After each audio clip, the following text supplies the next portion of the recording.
Hello.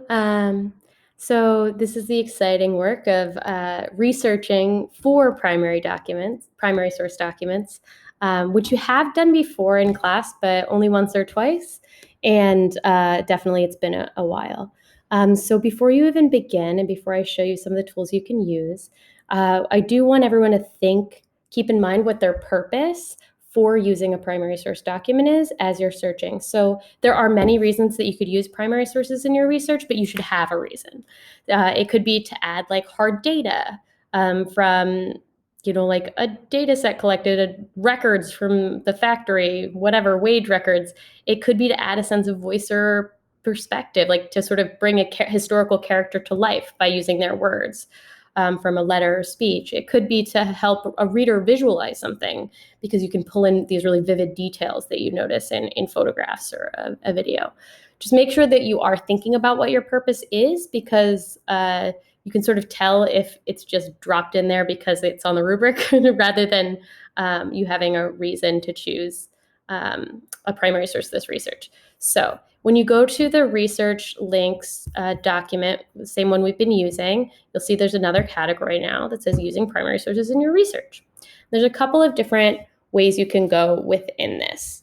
If you have quite a direct search term, so like that you want a document written by Ida Tarbell because you want her to sort of become more of a vivid character since you're focused on her in your investigative journalism piece. You can go to the National Archives, which is that second link, and just use a pretty direct search term of Ida Tarbell, and you'll get all sorts of things related to her or written by her that are primary sources.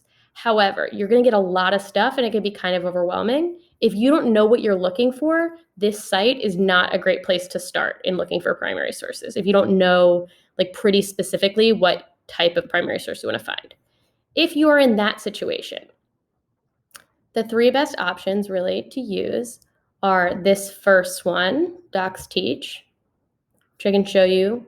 You just instead start by selecting the era that you're looking at. So say I'm looking at the civil rights movement and I want something from pretty contemporary times to look at about civil disobedience. I can look for demonstrations. I can look for things this way, and it's more just scrolling through. You'll be browsing for a while to look for something that's relevant, but it allows you to at least search by document type and historical era.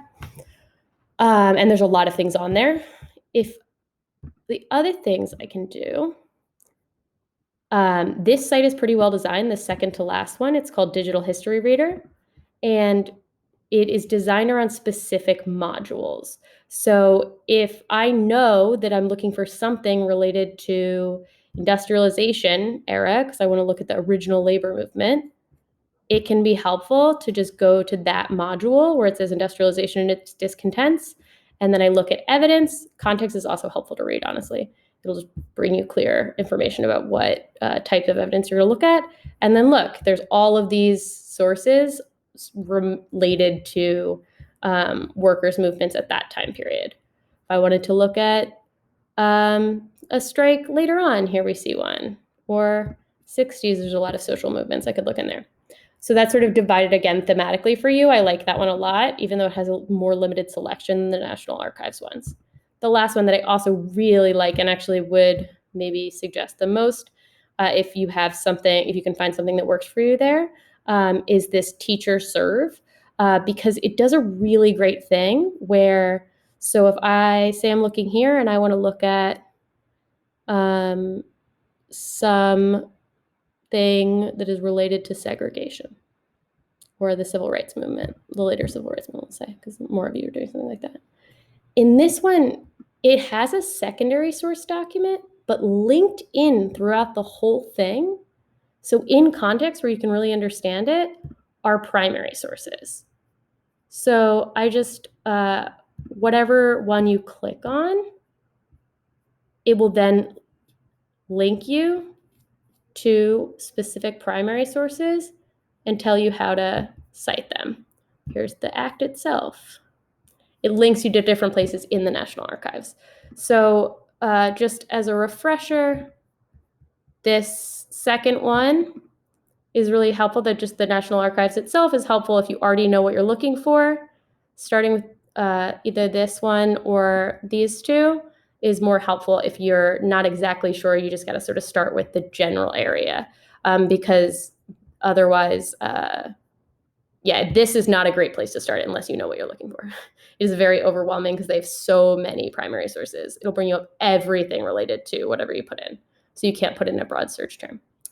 Okay, so the last thing, I think you guys are more used to this. You're sort of reading with a different eye a little bit when you do primary source reading.